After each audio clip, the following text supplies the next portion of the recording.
Bom, voltamos então para resolver mais um exercício, agora aqui da Federal de São Carlos, também adaptado aqui para a gente praticar. Vamos lá, tem um texto aqui da Clarice Lispector, né, do romance famoso da Laura da Estrela. Vamos dar uma lidinha e aí a gente vê o que essa questão vai pedir para a gente. Talvez a nordestina já tivesse chegado à conclusão de que vida incomoda bastante.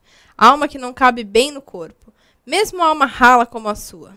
Imaginava a Zinha, toda supersticiosa, que se por acaso viesse alguma vez a sentir um gosto bem bom de viver, se desencantaria de súbito, de princesa que era, e se transformaria em bicho rasteiro. Porque, por pior que fosse sua situação, não queria ser privada de si. Ela queria ser ela mesma. Achava que cairia em grave castigo e até risco de morrer se tivesse gosto. Então, defendia-se da morte por intermédio de um viver de menos, gastando pouco de sua vida para esta não acabar. Essa economia lhe dava alguma segurança, pois quem cai, do chão não passa. Bom, temos esse excerto aqui de Clarice Lispector e vamos ver então o que essa questão pede para nós.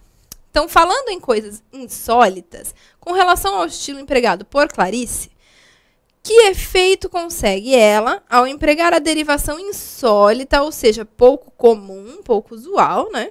Imaginavazinha no texto. Então, o que ele quer saber?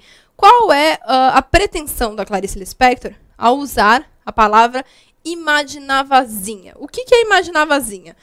Basicamente, ele pegou um sufixo de diminutivo, inha, que normalmente é usado com substantivos, e colocou num verbo. Ele colocou um verbo, ela, né? Colocou um verbo no diminutivo. Então, em vez de imaginava, ela falou imaginavazinha, certo? Qual que é a intenção da autora ao fazer isso? Bom, o que os diminutivos significam? Bom, obviamente, os diminutivos querem passar a ideia de um tamanho menor, um tamanho reduzido. Esse é o básico, né? Esse é o primeiro. Só que eles têm uma outra questão, que é um sentido mais pejorativo, é um uso pejorativo quando a gente está diminuindo alguém, quando a gente está debochando de alguém, ou então quando a gente está tratando algo como inferior, de qualidade inferior, a gente usa o diminutivo inho. Então, nesse caso do verbo, quando ela usa imaginavazinha, a ideia que a autora quer passar é uma imaginação prejudicada.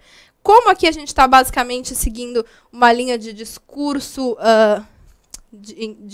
discurso indireto livre, né, que é aquele discurso que o narrador meio que se confunde com o autor, sabe? O narrador ele está presente ali na mente do autor, não, desculpa, da personagem.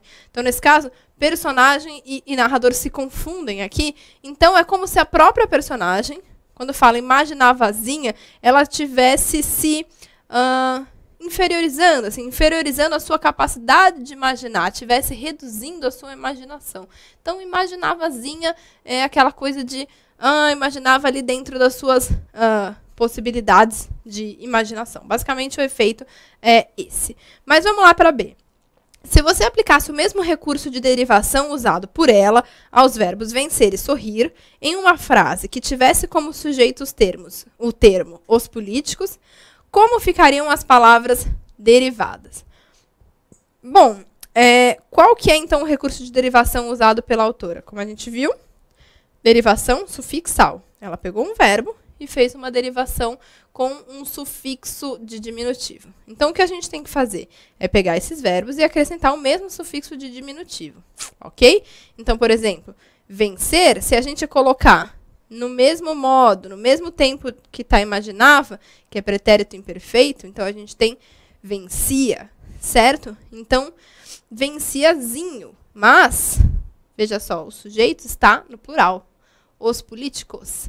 Então, uma frase que começasse com esse sujeito poderia ser os políticos venciãozinhos os seus adversários.